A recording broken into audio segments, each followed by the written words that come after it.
allegiance to the flag of the United States of America and to the republic for which it stands, one nation, under God, indivisible, with liberty and justice for all. Welcome, everybody. Lots of people seem to be on vacation, but the board still has work to do, and we will be working all summer, which is always a good thing. Dr. Brown, right? I mean, you're a 12-month employee, right, Dr. Brown? Like 14. Yeah, okay. So the board is indeed a 12-month body that meets, and so I believe we have some modifications to the agenda. I'm going to ask for one modification on the supplemental, not on the supplemental, on the personnel report for instructional staff. I'm going to ask to pull Roman numeral 1, which is the group of tenure recommendations. This isn't targeted at anyone. The HR committee meeting got moved, and it's not until tomorrow. So we're going to ask to hold those until Friday. So, which will be our reorg meeting, which is 9 o'clock in the morning, and so we'll deal with a variety of business items in addition to the reorg items on that day to try to wrap up for this year. And there are no, so we'll go on to public comment period. I think we're ready for that. And okay, and we have Adam Biasecki. Interesting to hear your voice. I was just saying Chris or somebody, so I was like, we're Sound a little different from Chris now. All right. Good evening. It is summer. Liddy and I were just saying it kind of feels like July, but it's not yet. And this week definitely starts to take on that summer feel a little bit. Tonight, the Board of Education will once again be voting on a collective bargaining agreement with the ITA, the union that represents almost 600 certificated professionals here employed by the ICSD. A few months ago, you voted on one, which was a one-year agreement with both sides understanding that we needed to keep negotiating for an agreement starting July 1st, which is just a few days away. At that time, we agreed to a different process called facilitated intensive negotiations, which was a step forward in a way to try something new with the facilitator. This process, as you can see, was much quicker and seemed to be able to have both sides be heard, and a lot of listening occurred during these sessions. Data and comparables were, a lot of time was spent on them, and a lot of focus was around them to lead discussions and to ultimately lead to decisions. This agreement you're voting on tonight, we believe addresses and starts to acknowledge the long-standing topics that we've been speaking about, base starting salary, longevity when in the district, and of course benefits to employees. On behalf of the ITA team, we believe this is a stride forward, this agreement, and we'll continue to make strides forward in the next few years to address those topics, and we do believe it will help with recruitment and retention and obviously teacher morale. Addressing the great work of professionals and the work that they do in extracurriculars was also a big focus of this bargaining session, and you'll see an extensive amount of work was put forward and will become part of this agreement. The members of the ITA have held strong for a long time, stuck by their trained and thoughtful union leaders, and have ratified this agreement coming forward to you tonight. Your vote of yes will symbolize the steps moving forward on behalf of the ICSD. As teachers and union members, we want to continue the discussions with you, the administration, parents, and members of the community to continue advocating and lobbying for things that we always have done: state funding, less state restrictions, and obviously focusing on what's best to create great public schools. This can occur by union members through Vote Cope. Our request for Vote Cope payroll deduction still stands, and I know that was not part of the limited bargaining, but our request is still there. So we're hoping that you will have a strong vote of yes so we can move forward and continue other conversations. I'm sure there'll be other MOAs and things over the next few years, but this has been a long time coming, and we hope that you understand all topics of it, even though the original planned to meet. Kind of, we didn't have to get there because of the quick 2 days that we did. Just moving on, congrats to obviously all of the students or moving up students. A lot of times focus is on graduation rather than the students moving from one grade level to another, which is also a huge success. And obviously all of the retirees, we're at about just the ones who are currently here with a late retiree that's on the personnel report. This week we're looking at like 14 retirees, a lot of years of service and a lot of veteran knowledge that we're losing. And I think that's it tonight. Thanks. Thanks, Adam. Thank you. And Tony, is it Brace? Bussy. Bussy, oh, okay. I'm Tony Bussy of the 308 The Parkway. I drove up yesterday thinking to make yesterday's meeting, which I thought was today, to state a case. So now I'm going to completely shorten it, and obviously I've been made aware of what happened yesterday. I would just like to include in that the financial burden that has just become aware to us to redivert or relocate the sewer line that's currently on the Cuba Heights Elementary, and hope that we can vote to renew the lease for the Charles that are buying, or the buyers of our house, so that we can at least move forward and try to provide more new neighbors to the neighborhood. Thank you. Thanks, Tony. Anyone else? Exec team that wishes to speak about, you're probably pretty good, all right. So there are no student reps, and students are off doing what students should do this time of year. Board responses, anyone at this point? Very good. I was happy to attend the little celebration for retirees, Adam's unit and the other units. It was nice to have something for them here, and I saw they got some modest gifts, and that was nice. There was a little cake to be had, so Thanks, a good thing. nice little event for them. I was glad to be able to attend that. I would just add, I was very, very happy to attend both the LACS graduation and the Ithaca High School graduations last week. I've been to graduations at both of those buildings, and many, many times at Ithaca High School graduation, because I taught there for 25 years.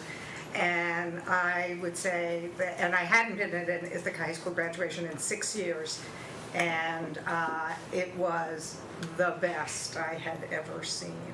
I was really impressed by everybody who participated, but I think I was particularly impressed by the class of 2016. They were very attentive, and they were respectful to the speakers, which I have to say was not always the case in the past, when there was a lot more shenanigans going on in the ranks, and I just thought it was a very evident culture change that I really appreciated. Anyone else? Oh, and I would add, at the LACS graduation, one of our student reps to the board from LACS was one of the performers, and he did a comedy routine, and there were a couple of jokes about his time on the board with us, and particularly a couple of jokes about Dr. Brown, who took it all in good spirits. No lack of material there. No, I mean the board as a whole. But, and we're certainly, last night was not a outlier for this high school graduation and LACS. I mean, it's really just shows where the high school has come, I guess, over the last few years. But that's pretty normal, and really want to thank Pat Wazaloo for her Yes. excellent speech at graduation, and being that tough spot, the last speaker before we finally get the kids to be able to walk across the stage and get their picture taken, and for God's sakes, don't talk too long. Pat was perfect, so Thank you. did an excellent job. Thank you. And we I appreciate considered the that. placement and timing judiciously before. Yeah, exactly, and I'm very happy because next year Chris is going to do it, and that's 2 more speeches that I don't have to write, so I'm really happy. But I was pleased. We do try to move it around the board because everyone has their voice, and why not allow it to be heard? So, and you don't always have to listen to me. So that's so I appreciate Pat stepping up and doing that because I've been kind of busy. Anything else at this time? It was end of a great year, I think, in the district. We'll talk about the ITA contract. It is as part of the business of the district, and we'll talk about that in a minute. So let's go on to the consent agenda. I'll move the consent as presented. Second. Oh, go ahead, Myra. Ooh, wait a minute. All right, second. There's much here. Yeah, we reviewed, boy, I think most everything last night in finance. Went through everything. A number of year-end items having to do with reserve funds are there for your review. We went over each of those carefully last night. There's a small grant contract with the Ithaca Urban Renewal Agency at BJM that we need to approve. The ITA agreement is there. So quite a bit on the agenda, but all things I think folks are aware of, but I'm happy to, if you've missed last night's meeting, happy to answer any questions, but I think Most of us were there. everybody would, Eldred, you were the one who wasn't there. So any Eldred questions? was there. Or Eldred was there? Pat I was. wasn't there. Pat. That was, Eldred and I get mixed up a lot. I know. But happy to answer any questions, but I think we would point out that got a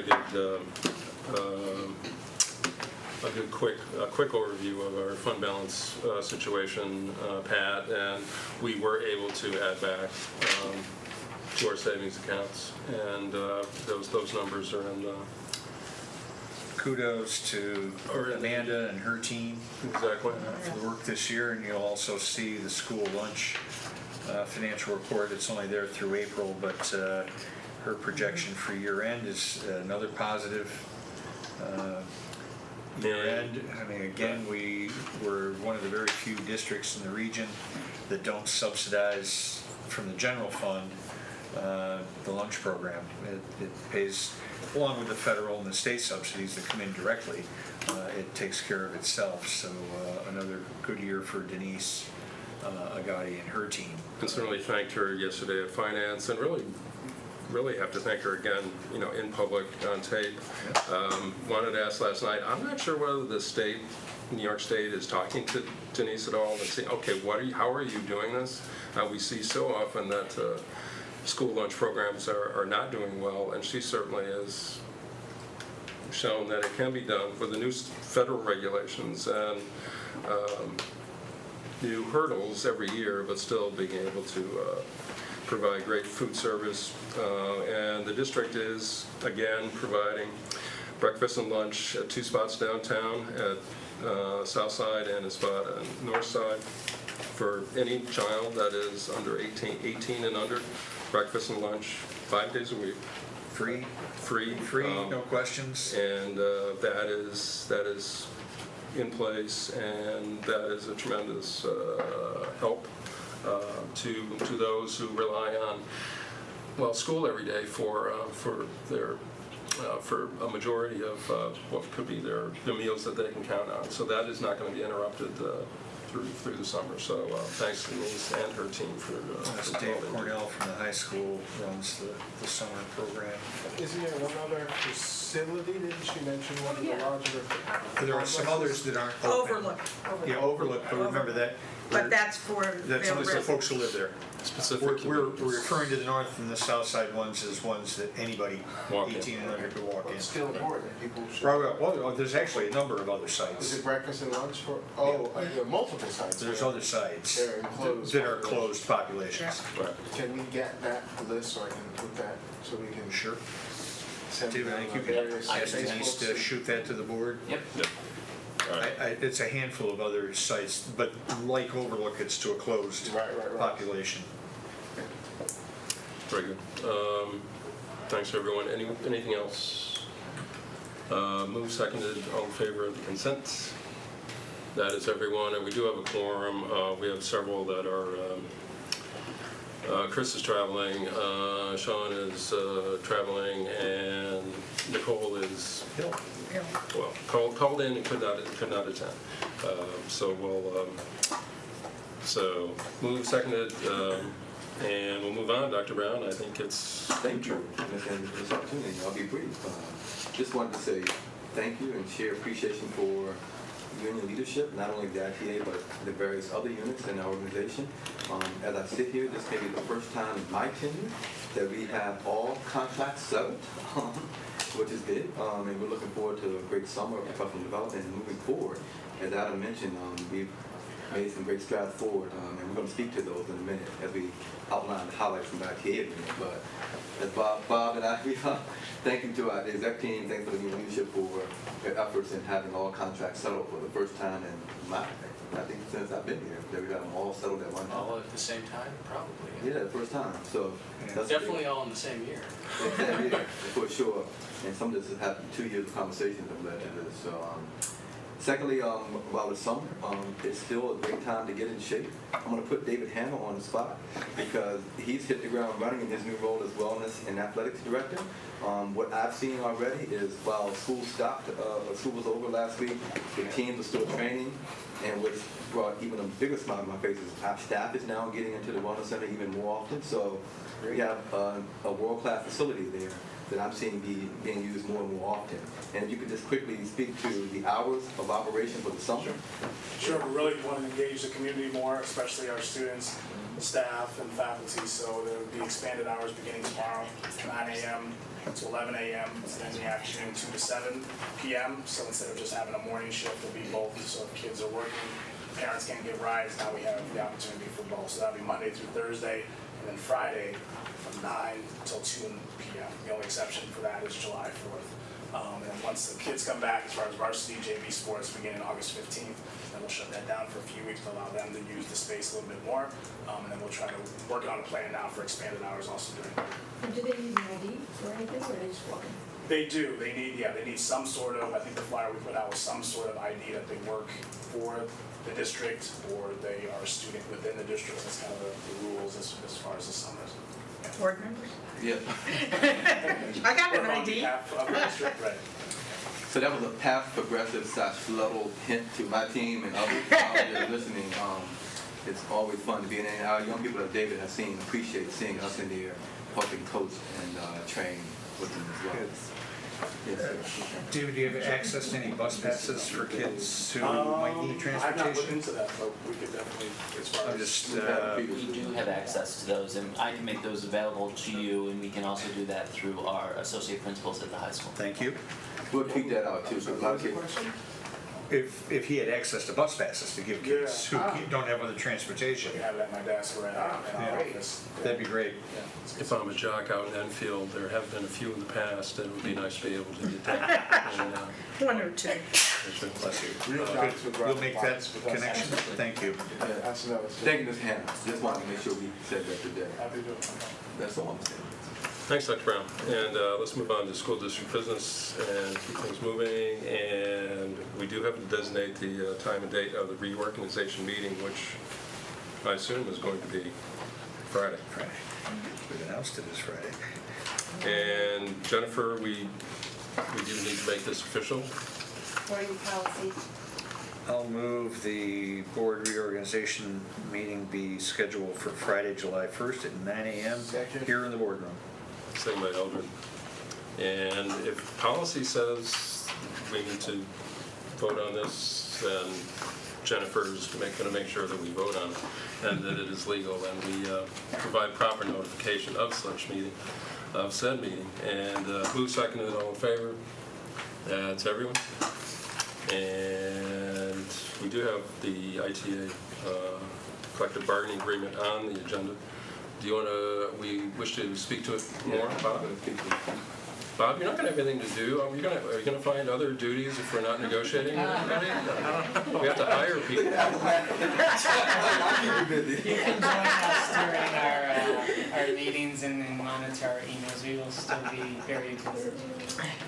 I just didn't know whether we needed to help fill the void. It's always good to come before. Working out, actually, Oh, I see. I can see how it's all flowing together.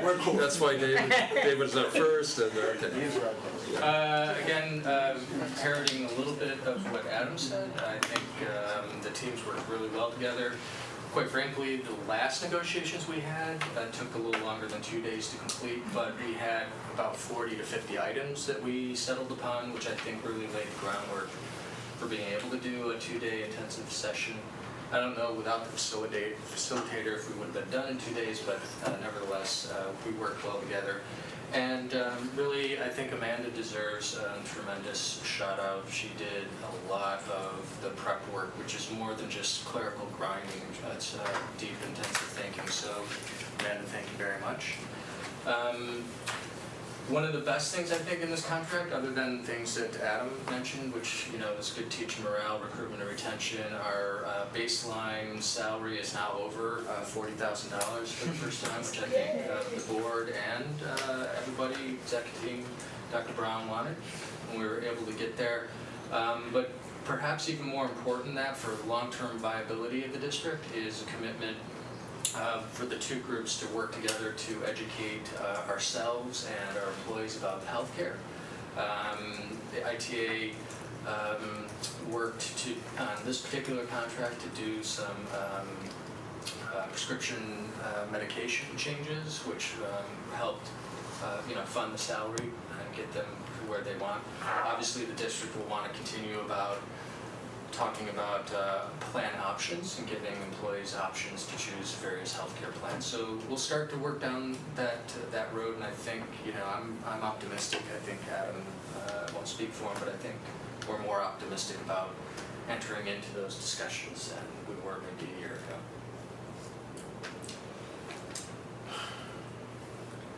comments, questions? Yeah, one item that was on the consent that we didn't mention, but may be helpful here, is we have entered into a contract with a third party to analyze insurance, health insurance primarily, hopefully to provide us both with better data on our current plan and plan going forward.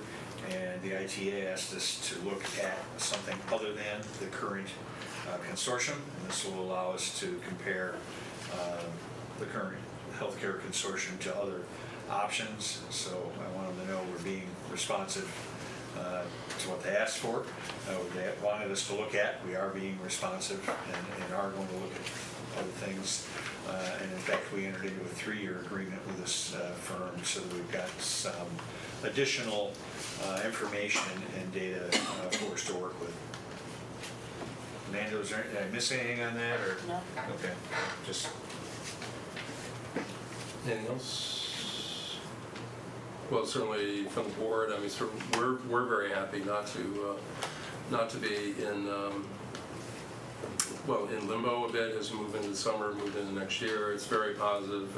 We're very pleased, happy that we've been able to come to an agreement, and we're, as I always say, we're very happy when we can talk about kids and not talk about contracts and get bogged down. And this will allow us to do that, at least for a while, a couple of years, until we need to deal with the realities of, okay, where do we go next? What does the economic environment look like in New York State, and what do they do with state aid? And so there's at least gives us some visibility on our contract side, but now we'll have to, as Adam said, we have to keep pounding on Albany's door to give us some idea of where in the world we're going to go with their contribution to what we do in Ithaca, or is it really just going to be all on us to make sure that we do what we need to do for our kids and the excellent results that Dr. Brown mentioned at graduation.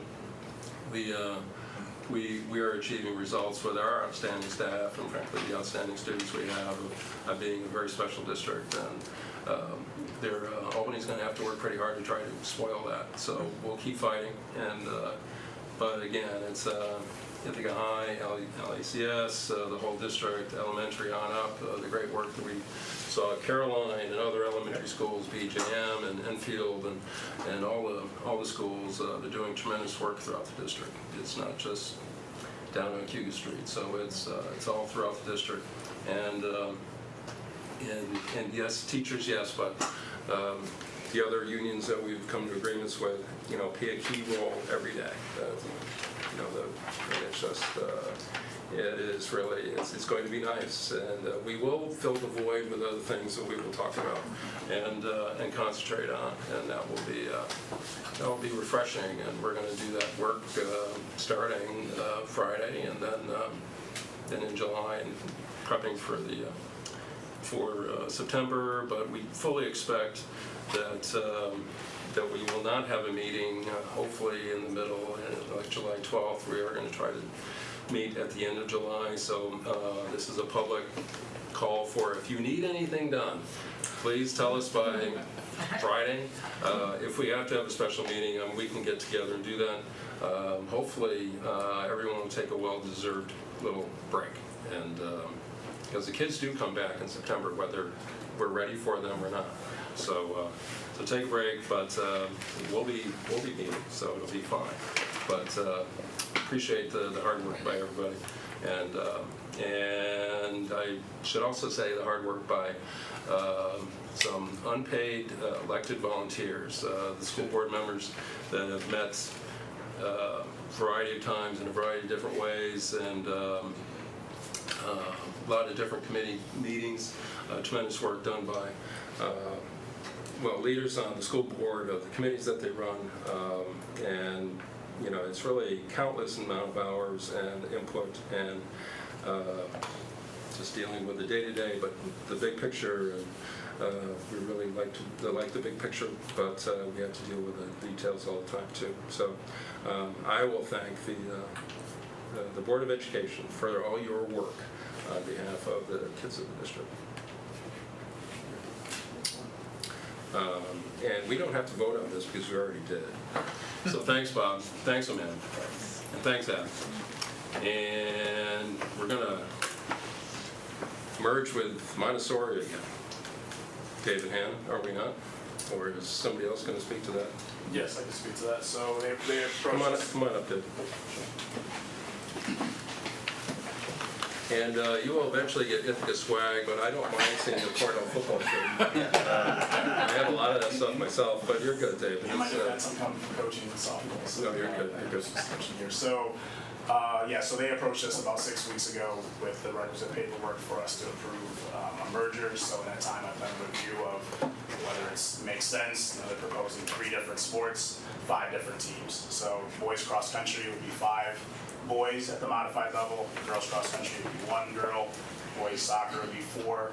Girls soccer it would be 1. Boys soccer would be 4. And then volleyball would be 1. So after I did the review, none of these sports are sports where we anticipate or have had cuts in recent past, so it won't be any displacement of our kids. So that was the first concern. The second is kind of playing time. We'll cut into their playing time, so I don't have any concerns at present for that to be a concern. The athletic officials that I talked to, were very clear to their students that any sport where we have cuts, allow them to even submit their names. They don't even request that from us, and so if something should change, prior to the season beginning, then they would be notified that our kids take priority. As far as numbers of teams, we anticipate 2 boys soccer modified and 2 girls soccer modified. So we anticipate a more healthy programs as far as the girls soccer program. So this That's one great. girl would be participating would help our efforts in that sense. Very good. we had to add another boys modified team. Was that a few years ago? But 2 is certainly good. I'm not. That's good. And 2 girls teams, we haven't had that in a couple of years. Yeah, we're right at the edge, and so the numbers I was presented with the coach recently makes me feel that we're right at the edge of being able to do that and restore our JV program and have varsity. So it should be all things look good without having to do anything drastic to be able to do that. I'll move the merger with EAC Montessori for modified sports. Somebody else? Any other questions? All in favor? That's everyone? So David, while you're here, how are we looking as far as coaches for the fall? Are they all basically set, or are we still? There are a couple outstanding where I've kind of put all the feelers out. So it was modified volleyball, it was boys modified soccer. But within the last 4 days, a couple of the varsity coaches have given me names, and so kind of the process from there is then to give me some names, and then I do my due diligence in interviewing them. If they bringing me a name as someone they were comfortable being an assistant working with them. So there are a few positions that are still outstanding, but I'm working on those, waiting for the consent agreement to be signed and finalized for me to actually be able to calculate their salaries. So I anticipate that for the next board meeting in a few weeks. But we do have some outstanding positions that need to be filled, that will be filled shortly. Thanks, Dave. We won't keep you, but at some point, David, it would be good to, as David Brown did when he first came on, once August or September or whenever, just be great if you can give us insight and some overview of where we are with our athletic programs, and we look forward to that at some point and where we want to go, and if that works into your busy schedule. Of course. So very good. Thanks, Dave. Thank you, Fran. Thanks. So Dr. Brown, we're moving along, and David. If you don't mind, I do want to thank David for his great work and just hitting the ground running and his vision and doing the nuts and bolts. But I also wanted to publicly thank Jeff Manwaring, who came in for 1 year as an interim and really didn't just walk through the job, but he lived the job. And I think that he's just done an incredible year of athletic work, and I wanted to publicly thank him for that. He's a real pro, and that was obvious, and we appreciate it. And hopefully, he's enjoying a trip. I think you Yes, said that. Little League. Yeah. I think it's Little League. Yeah. Yeah. So it's so we appreciate Jeff's work. Definitely. Thank you, David. Dr. Brown, are you going to do survey results? Is that time on you? It's right behind you, Dr. Brown. So it works. All right. I'll do my best to be brief. I think you have this presentation and a lot of data in your board doc. We plan to post this presentation and other information online tomorrow, and we'll be sending out a press release. What I've learned is I could spend an hour trying to analyze the data right now, but folks will kind of gloss over. So I'm just going to hit some highlights tonight. I know folks will take some time to look at the results and the data. This survey I'm referring to is the annual goals and priorities survey for the school district, where we reach out and we're hoping to capture folks' perceptions on how well we're doing with regards to the Board of Education priorities and other initiatives in the school district. At the last meeting, I believe there was some conversation, there was some mention by students and even a couple of public comments about surveys. From my perspective, I think they were referring to other surveys. Just so you know, this is the only survey we do district-wide annually. This past year we did this special ed survey. Other surveys go out probably daily. A lot of student surveys for projects, some school-wide surveys. We're doing our best to minimize survey fatigue, but it's an ongoing challenge. So you may have heard some of the questions were leading in some of the surveys that you heard folks speak to. I would say this wasn't that survey. These questions have been vetted and put together by a team of experts, a third party rather. So this is the big survey for us. So I just want to go through quickly why and what we found. Just to reiterate, this is part of the Board of Education's attempt to engage in two-way dialogue with our community, which is Board of Education priority for goal number 3.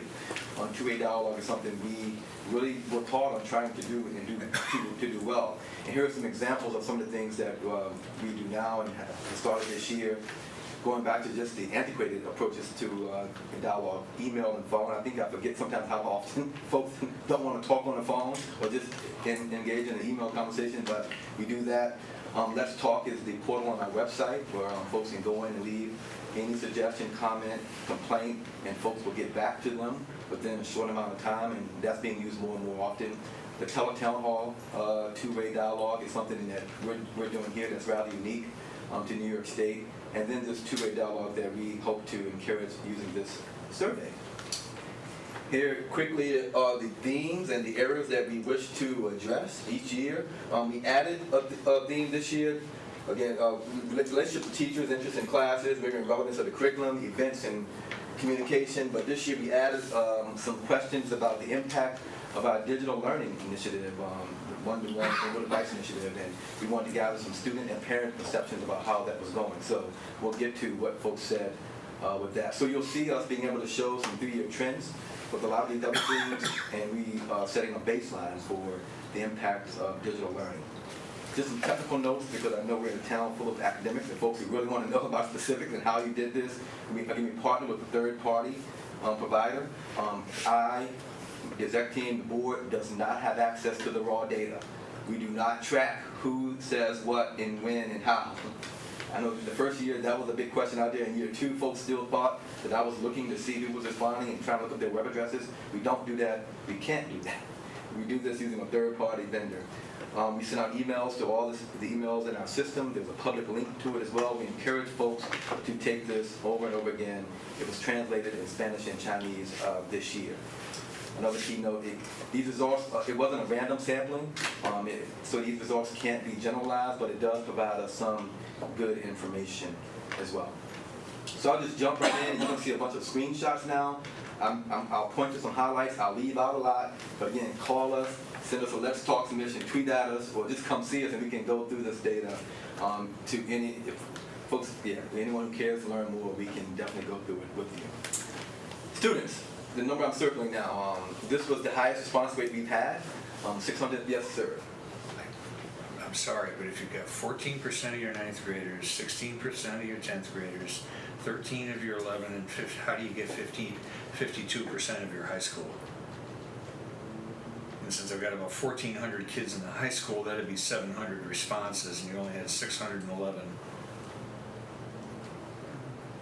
Hate to ask a numbers question, but 40% of the total? Yeah, I mean, that grade 10, Yeah, of the that would total include responses. Well, it's still. But still, I've got 1,400 kids in the high school, you got 52% response, but you've only got 611 total Of the responses. 612, 11, Those 52% of them were By school, IHS. not of their school. That's Right, yeah. Wow. I had that answer, I just was taking my time to Wow. Yeah, I wanted to. It's one of those teaching things where you let the Socratic method, Yeah. you let the group Yeah. come to the answer. That was really good, Dr. Brown. I like how that. So 52% of the responses, Right. although the title is participation. Yeah. See, if you just told us the answer, then Yes, then right. we wouldn't Right, have I been mean, able I'm- to understand it. Thank you. Click in it, I was just trying to see it. Yeah, okay. It is a problem when It's entitled participation. I will and fix Well, that before this yeah. goes public. It still does. The presentation is not logical. Give me feedback on the presentation as well before this goes public. I don't want other folks asking that question and me to take seconds to answer it. So again, the 611 number is much higher than we've had in the past. 23% response rate. Relationship with teachers, and you'll see the kind of questions we were asking, and we were using a Likert scale. My teachers talk with me about my learning, down to I have a very positive relationship with at least one of my teachers, and that's been one that we added 2 years ago, and we want that to go up each year, and you'll see 89% of our young people who took the survey and responded said they have at least a positive relationship with at least one of their teachers. What do you consider a significant shift? Like a couple percentage points being not that meaningful because of the pool, or 5 percentage points, like if it went up or down in Yeah, comparison? and that answer will vary depending on who you ask. For me, I always look at 3 to 5% as a bit of a significant shift when looking at numbers and response rates of this kind. Okay. Rick and Relevant, how strongly do you agree with these? The work I do, it challenges me to think. We always want to hear what kids are thinking about that question. We saw a shift this year. Again, 76% of them say that the work they do challenges them to think. This question I'm paying more and more attention to. My classes are preparing me for college and career. I had some LACS students in here last week, and they were really pushing me and us on that question. In our next version of the community conversations, we're going to be really talking about what does it mean to be prepared for college and a career, and what are we doing to prepare our young people for that. That day, obviously we want that number to be higher when students think about it and if they're prepared, but there's a story behind that number also, and just talking to students, they have some thoughts and thinking about what it will look like to have them better prepared when they leave at high school, LACS. But a lot of times you don't know until you're in college or in your career how prepared you were. Agreed. Because we get that feedback a lot is, Yeah. oh, yeah, this, PB or, this class in high school was a lot harder than college because they didn't know it at the time, so. Can you talk about the one in the middle? My teachers helped me 43. understand how lessons relate to life outside the classroom. I mean, we did, show that movie. Most likely to succeed, and that was a significant point. And it looks like those numbers are actually going down slightly. So, what's going on there, man?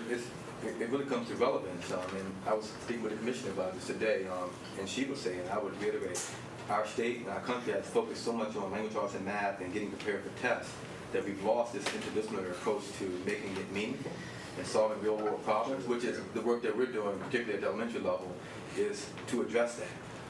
And I hope that we're leading a shift to putting in place curriculum and assignments and assessments that help young people understand why we do this and how it's meaningful to their lives and how they're actually solving problems that relate to their own communities.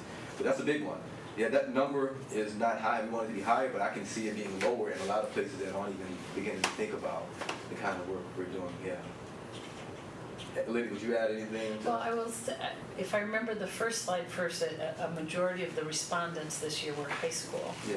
And we've done most of our interdisciplinary work in the elementary schools, and we are shifting up. We are spending a significant amount of money this summer supporting high school teachers to work on interdisciplinary curriculum. So I can't speak to why it's gone down, but I can say that our focus has now shifted and grown to the secondary level, so I hope that it will go up because we're really focusing a So lot. that proportion of the numbers of high schoolers responding versus the others is consistent over the other years that you've taken this? You know how it broke down in terms of the X number of high schoolers participated in it, the proportion of high schoolers versus, is that consistent? Yeah, let me look back at that. I can't think to what that participation is. But I will probably have I do have one question. Yeah. How did they get this? You say it's voluntary for them to do it, but how, was it given out to them as part of? It was an email to all students, and what we did differently this year is we had it on their Chromebooks when they opened up, Okay. and asked them to take it. We didn't lock the machines down until they did it, but maybe next year we'll do that, because I'm still not happy with that response rate, knowing that we actually prompted them on these devices. But we can't, we have the capability to lock the machine down until they take it. That probably will get some negative responses, but. Yeah, right. Well, I think that also- that'd be great, I think Dr. Brown. You I think that must speaks give to your why opinion. more high school kids took it, because they Yeah. use their Chromebooks more. Yeah, Right. and we'll get to Yeah. the digital learning pieces, which I think was some interesting data for. Oh, there we I are. think that strategy. The impact of digital learning on student outcomes. So you can take a lot from this, and I'll say right now I was encouraged by some of the results here. I didn't think we would see much positive in the first couple of months of implementation. You'll see I have more choice in what I learn, and I have more choice in how I learn. I think the how is pretty significant. That many students saying that they have more choice in how they learn. The what, I think, speaks to the standards in the curriculum that we know we have work to do all around. So I think they have different ways in how they can learn, but I think they're still struggling with the tools on shifting the what. And that has many levels you need to. The other question, I'm developing critical thinking and problem skills. So So again, this is some data, and you'll see we can juxtapose this against what the parents said later. But that what and how was what jumped out at me. I found this to be interesting too, how often young people are collaborating and publishing online. I think we're going to be leading when we talk about metrics, and when we come together and talk about Board of Ed priorities and data department continue to be our priorities, and if the metrics need to change, I see this as a potential metric going forward as a way to assess how engaged our young people are, if we're educating at the levels we want to, how often they're publishing online and collaborating online, and if it's daily or weekly. I think this number right now is pretty positive. I would want that to increase significantly over time, but for me that jumped out. Sorry. Yeah. When you say how often you publish online, do you mean when you submit it to the teacher or you publish it in a public form? Publishing, well, it didn't outline it in this question, so that's the feedback. We probably can add a couple of different questions for next year. Right, so that we can delineate those two. Folks may, Right. Okay. perceive it differently. So we'll move to what parents and community members said, answering the question. So you'll see 941 responses. We sent a lot of invitations out there. So we're going to be thinking about how we can get this response rate up even further going forward. I always liked this question. The last few years, did it get dark or am I getting tired? Is it because we're not moving? I need to eat. The information I received from ICSD is meaningful. So that's a number I always paid much attention to. And still, it went down a little bit, but it's still pretty high. 76% of the folks said they received meaningful information. Timely is another area I look for too. So that's how folks feel about the information they're getting from our school district. Meaningful opportunities to be heard. I said last year that number was low, and I wanted us to get it to get higher quickly. We saw a little bit of a shift, but that's something for us to be thinking about, giving folks a meaningful opportunity to be heard. So this two-way dialogue and all the new initiatives and us voting older initiatives is something we continue to need to look at.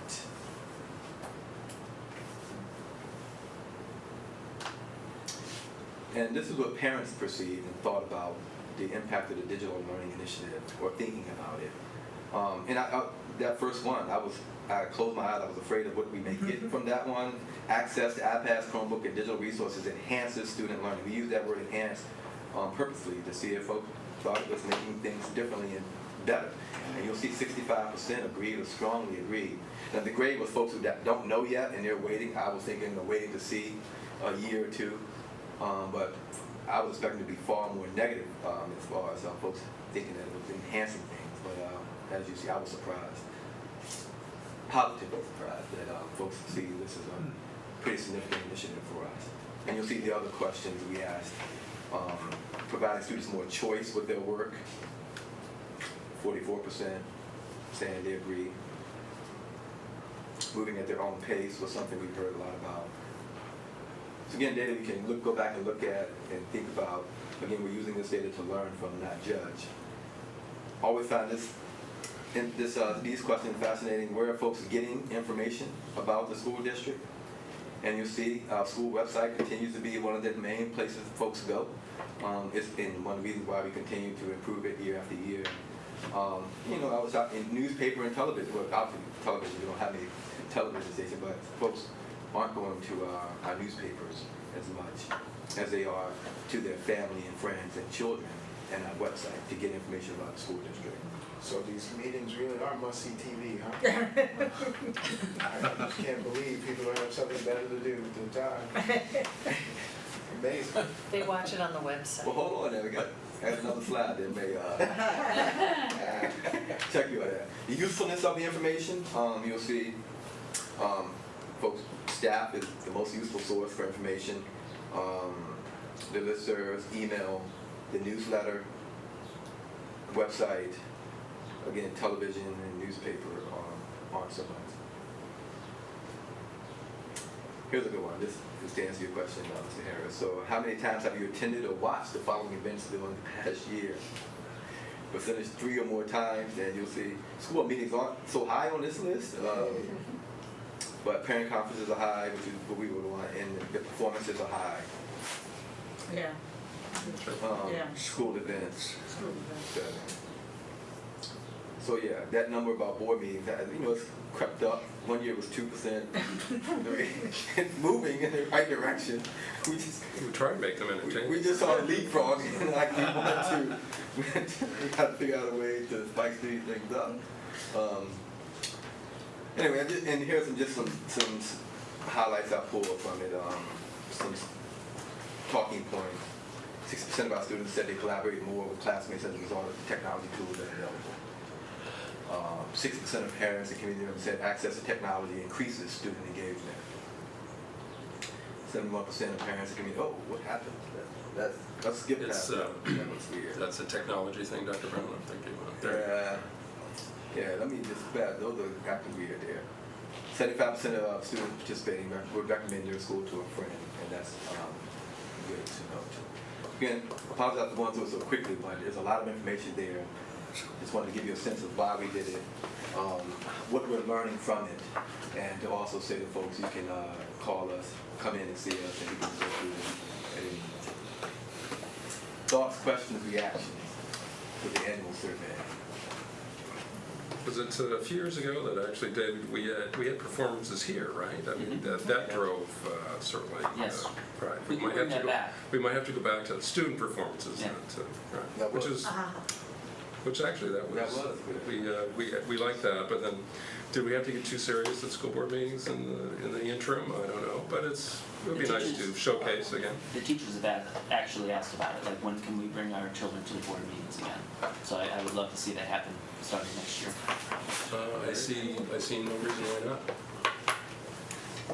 Well, I think it was interesting to see how few people actually come to the committee meetings, and I think that would be something to work on, so that people know what topics are, or they know to look. I know that when I wasn't on the board, I had no idea that seemed something I should go check out. So I don't know if there's a way to stick that on the Twitter feed, sense of committee and we see that people are going to our website and also our social feeds. So maybe we do some more promotion on our website. We've stated it multiple times that the real work goes on in committee, and that's where we can have very open discussions, and it's not as formal, right? But they are open, and if necessary, an exec session can be entered into. But every committee meeting is open; anyone may come and hear how sausage is made. That's right. Reactions, questions about the day. Other comments? Anyone? Anything, Pat?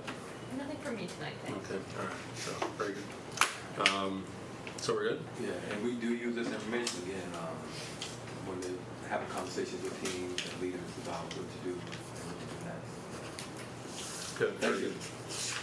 Thanks, Dr. Brown. And let's, speaking of committee meetings, last night at Finance, we got into 308 the Parkway and discussed it a bit. And I'm not on the committee, but I was there, but I'll look for the committee to give us an update. And so where are we? Okay, so, and I'm chair of finance, and this is a facilities issue, but we met last night, so we talked about it, and I did talk with Sean about it today, about where we are. The history lesson here, 2010, we were approached about a sewer line that crosses the property at Cuba Heights Elementary from a home at 308 the Parkway. It doesn't have an easement or any other consent to be there. They were asking for that. In 2010, we attempted to get the Village of Cuba Heights to take responsibility for the sewer line. They refused. Spoke with them again this week, or emailed with them again this week. They again refused. They don't have any interest in it and don't want to be responsible for it. And remember, we can grant an easement to another municipality, but we can't just grant an easement to an individual. Anything permanent like that, comptroller has rulings on that. We'd have to ask for value, et cetera, or it can go to a referendum.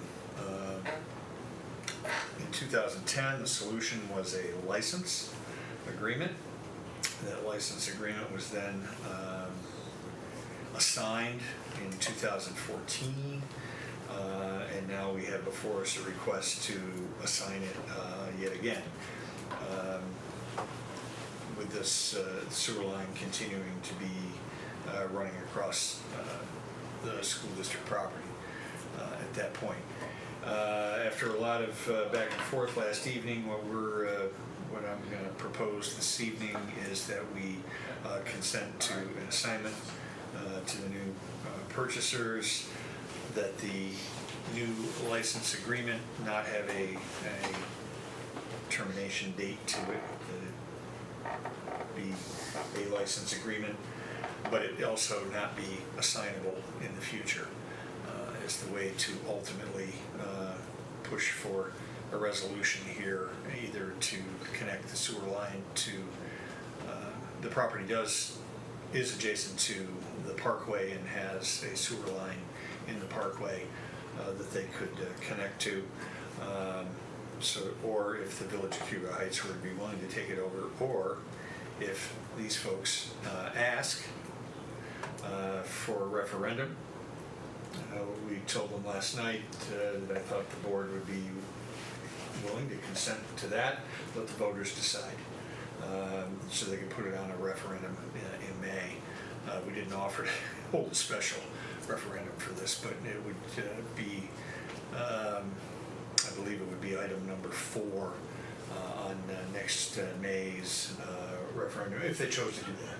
But in the meantime, we're willing to consent, at least I'm suggesting we should be willing to consent to an assignment to this buyer, but that we're not going to make the new license assignable. We'd like an end to this at some point. So I guess what I would move is that we consent to the assignment, that the attorney's drafted so that it's not assignable, but also doesn't have a time limitation on it. And leave it at that, and then we'll wait and see if they come back and ask for us to put it on as a referendum. We can do that. That's not, and then we can let the voters decide if they want to grant an easement for this home. So, just so I understand, so the theoretically the new homeowner can own the house for 30 years and just leave, and they do not have to change the sewer line. They don't have to do anything. I won't make it that. It says they can repair, but if they need to replace, they may not replace. No, right. I mean, they may not replace. There's not a forced replacement, but if the line is old, but right. There's many old sewer lines. Right, it's 80 years old, but we have no reason to believe it's not functioning fine. Right. And they're responsible for repairs to the line regardless. Yep. Right. So, but if they were to have to tear it up, the lawyer had language about significant changes, which I took to mean tearing a whole section, then they would have to go ahead and connect on the parkway. And indeed, that would would probably be cheaper to. It would, at that point, it would probably be less expensive. Right. I know you guys, yesterday, you just talked about the referendum. Could you just talk about the process, if they want to do that, how Sure. they would do that? They request, their lawyer and our lawyer would agree to language of an easement, and the voters would be asked whether they want to grant an easement for that sewer line or not. As we did with the Enfield property this year. And Right. then do they come to the board though? They would come to the board to ask us to put it on. There's actually a policy about putting on a referendum. There's actually a policy on that. It has to be initiated by them. By them. Right, we can't request on their behalf. Well, Yeah. yeah, we're not going to be offering to grant property rights to somebody else. If they come and request them, what we're saying is we're willing to go to the voters and let the voters decide. And they've got plenty of time. assuming the voters approve the referendum and say yes along with everything else next May, then they have a permanent easement. Then they have a permanent easement. For forever.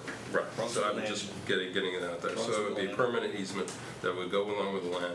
It would be very easily found when a title search was done. It would be, this Right. murkiness would go away.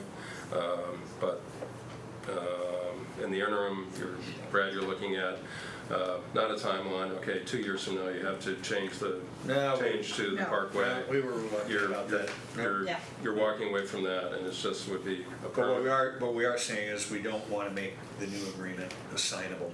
In other words, it's to this one party. They're going to need to resolve it over their ownership of the property. To either connect to the Parkway or run, ask for a referendum or whatever. They're going to need to, over their term of ownership, find a resolution. And there's no cost to the homeowner to ask for the referendum. No, as long as we do it in May, there's no cost. If they were There's asked no to do cost to the if they were- taxpayer. If they were asked to do a special referendum, Yeah, we're not there'd be a gonna- cost. yeah. And they could come in August, right? They could come next Yeah, week come. and ask for it. I mean, Sure, they're- sure. Yeah. Yeah, we could go ahead and schedule it. And then we vote on that.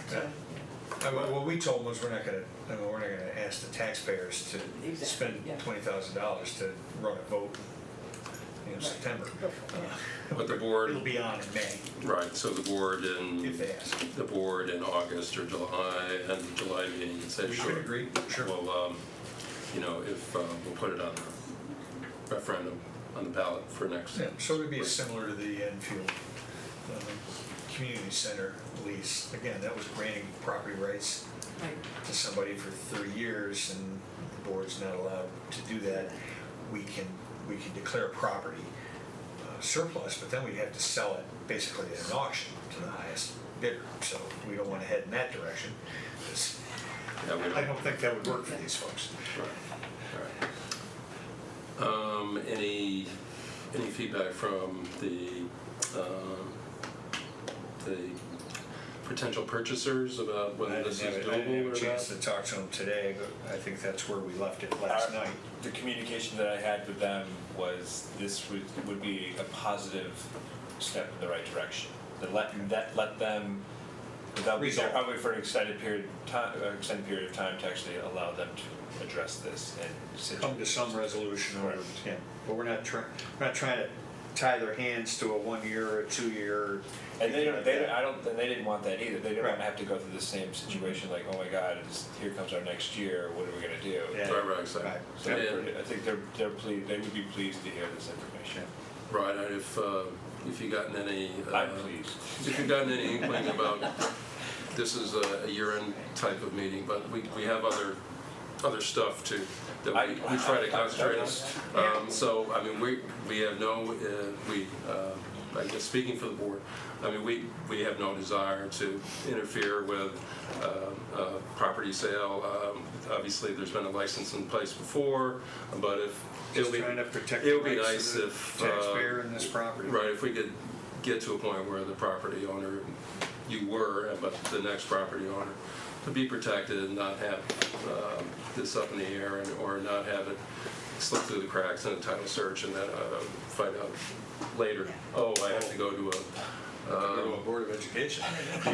these unpaid elected volunteers are gonna rule on my life, and that's not a good thing, so, The so I percentage is think. gonna go up now. Yeah, so- Just a point of clarification, so when the first license was given in 2010, and that was when the property was being sold, Yep. was there an awareness in the school district about this sewer line? Prior to that? Yeah, no. No. So nobody realized, or it had not come to our attention? Nope. That, yeah. And to that point, the sewer line has been in place since 1930, Yeah. prior to the establishment of Cuba Heights and prior to the district building Cuba Heights Elementary School. And that's apparently why the village doesn't want to take on any obligation. It predates grandfather them. and Their Predates them, so existence. they don't know what the pipe is, they don't, Never- whatever. never dig down unless you know what's down there. Yeah, So, exactly. So they're not interested. yeah. But and that's understandable. But as we talked about last night, Cuba Heights is a very interesting, intricate maze of roads and stuff, and everything flows downhill. Well, as I said originally, it was hooked to the city of Ithaca sewer, and now it's got its own sewage plant. There's those issues too. And as we said last night, there was a time when that Kew Heights area was not all wooded, and there was fields and orchards and things like that, and that's what Ithaca used to be like, and West Hill's the same way. So that was really much more open. Yeah. And as I said last night, somebody put a sewer line over a field, and the poor farmer probably never got anything out of it. So David's I have a bias about that. David's pointing out to me about we had asked for a boundary line agreement, and that'll be part of it. It's just minor, but they are mowing over the line onto the district property, and we've got yard waste stored or disposed of on district property, and we're asking the new owner to please not do that. And it was also pointed And out that recognize where the line is. Agreed. and it was also pointed out that we have how many buildings in how many different neighborhoods across Yeah, the we have county? 15 different buildings. Right. So we have many neighbors in many different parts of the community. We certainly try to work with Enfield and that community on a positive for that community. This is a smaller positive, but it's everybody's a taxpayer, so that's a good thing. It's we try to be certainly good neighbors, and but we are a standalone entity, and we don't have to abide by local zoning rules and laws, and our oversight comes from Albany, not the city of Ithaca, not Kew Heights, and frankly, that leads to some confusion as we work through these property disputes and what we can and cannot do, or whether the city of Ithaca should clean up a toxic waste site on our property or not. So Brad, are you gonna? I made a proposal. If somebody wanted to second it. I'll second it. Said by Pat, and lawyers will get involved? Well, they've got a draft, and our administrative part of That has to be changed. it had a 2-year limitation in it. We'll get rid of that. And How I'm soon? suggesting that we take time limitation out, that we take out assignability, and go ahead and do a consent to assignment to these folks. It has the boundary line agreement and so forth in there for them to agree to, but I don't think those are issues really. Welcome, you guys, to Doggone Live. He always included me. Sorry. Look at the BET Awards. No, actually. I don't know what that was. So we appreciate that, Mark. So just so we can finish this up. So an agreement, we're basically, the resolution is to allow the superintendent to enter into an agreement. Well, And actually, there'll be 2 agreements. There'll be a consent to an assignment, and then there'll be an amended license. that will be presented to the, As quickly as we can get it done. Jen and I'll have to talk with it's Kathy Bennett, and she unfortunately is on the West Coast this week, but we'll get it done as quickly as we can. when's it closing? Tomorrow. Mid-July. Mid-July. Okay. Oh, No, that won't be a problem. So, I mean, we'll probably get it done this week. It's just she's 3 time zones away right now.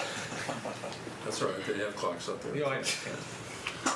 So as long as we can get this wrapped up, and so we don't slow anything down, and if that's agreeable for the board, agreeable for the lawyers, always hesitate to get attorneys involved. Sorry, Eldred, but all right. So move seconded. All in favor? That's everyone, and it's been moved seconded. And it will be done. Correct. Thank you. Anything else? Any other business that we need to take care of before Friday? We got HR. We've got a lot to pick it. Well, we got policy committee meeting on Thursday. Yeah, HR tomorrow. HR tomorrow. Tomorrow at 6, policy Thursday at 4:30. As I mentioned earlier about all the work that the board continues to do and keeps plugging away. So appreciate the finishing up the committee.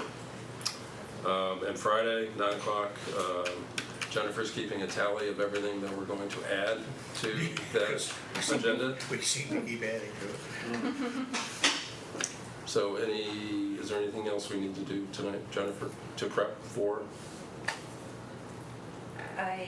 We're good? The agenda is released, if you haven't looked at it, and there are attachments, so I would encourage you to review those, and if there's anything that I need to change or revise before then, let me know as soon as possible.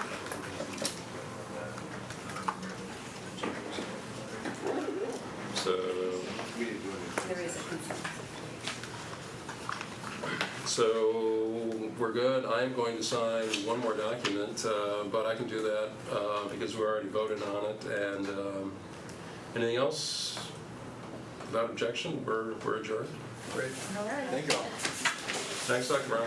Thanks, everybody.